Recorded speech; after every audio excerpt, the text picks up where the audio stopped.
you were at. This is not going to be won in a Twitter fight.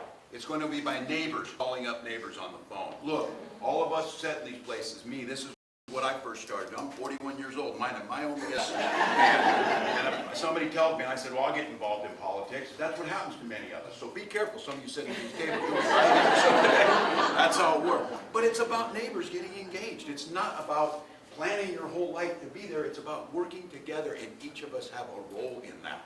And when you set at that and call your neighbor, they listen to you. We can run a lot of expensive ads, which we need to do, but it's going to be neighbor to neighbor, door knock to door knock. Trying to tell somebody, having that hard conversation. When they tell you, well, I don't know, I like his policy. Which one? Tax cuts for billionaires? Is that the one you like? Or do you like the one that women die because they can't get health care that they should be able to get if they need reproductive care? Is that the one you like? Is the one you like the one that undermines the ability to collectively bargain and form a trade union so the middle class will lift up? Or is the one you really like is the commitment to tear the ACA away so you don't have health care? Those are things that are really drawing you there, because if they are, I guess go with that. But my guess is the vast majority of people you talk to will say, no, we want this. So we did hear it was National Voter Registration Day. It's also Constitution Day, which is an important thing. Constitution above all else. And we've got a choice here, and you saw it. You saw in that debate a leader with the poise, with the dignity, with the vision, with the compassion, with the clarity, and with a lifetime of service to others, not herself, in Kamala Harris. And then you saw Donald Trump. And so that contrast, especially on this day, the one thing we can do on Constitution Day is make sure that we understand the foundational principles of this country, our free and fair elections. As I said this, whether it's the teams I coached or the kids I had in school, our young people understand that when you're in a contest and you lose, you go across and shake the hand, and then you're hopeful for the other person. That's a very foundational principle. So for all of you, I think one of the things is, we know, is going to be a close race. It's going to come down to a few states. Georgia's probably at the center of that, this big piece. That's a privilege. That is a privilege that you have, because you are the people in this room that could very likely make a difference in putting Kamala Harris as Madam President. And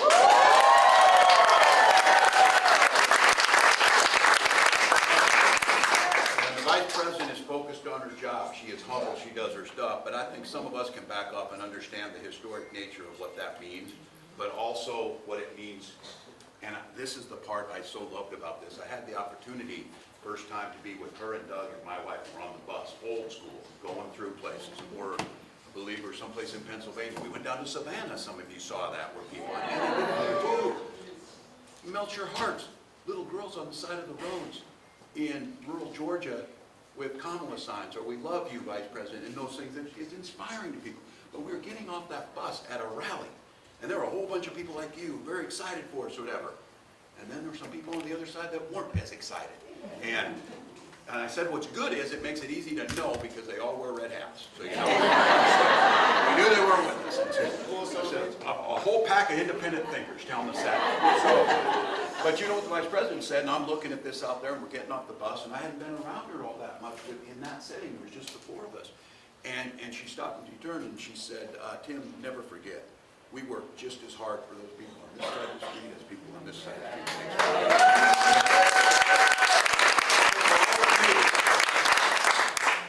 Winning an election is a means to an end. It's incredibly important. The end is a more inclusive and fair society where everybody belongs.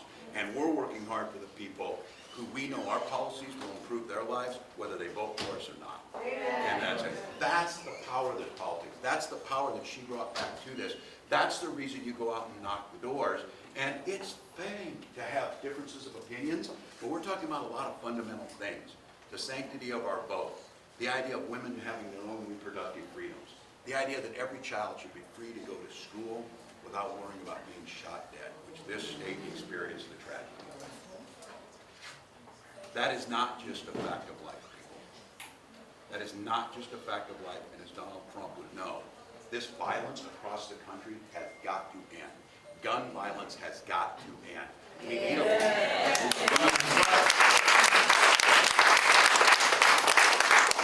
a leader who's willing to take that on in every way. So I'm here on behalf of Vice President Harris to say thank you.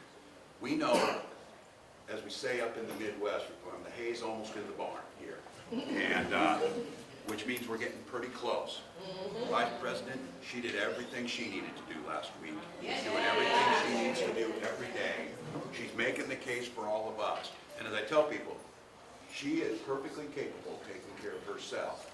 Our job is to have her back. Our job is to have her back. I'll end with this, but what the country saw that night was, I had a few people, and they meant well, but they said, my goodness, Vice President Harris was so good and so forceful and commanded that stage. I was really surprised. And my response was, why were you surprised? Why were you surprised that this accomplished woman who went from being a district attorney to the Attorney General of California to a United States Senator to the Vice President, highly accomplished across the board. And I think many of us in here probably know, and we know that there's those that shoulders we stand on have been beating up that glass ceiling for a long time. There's cracks in it, but that's not good enough. We need to put Kamala Harris through that ceiling.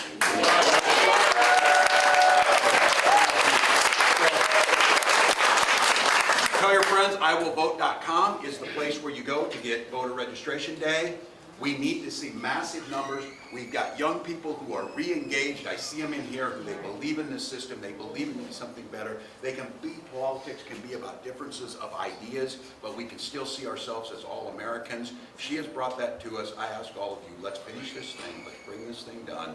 I keep telling people, and some, like this guy, are taking it seriously. 49 days is simple. Sleep when you're dead. Finish this thing. All gas, no brake for 49 days.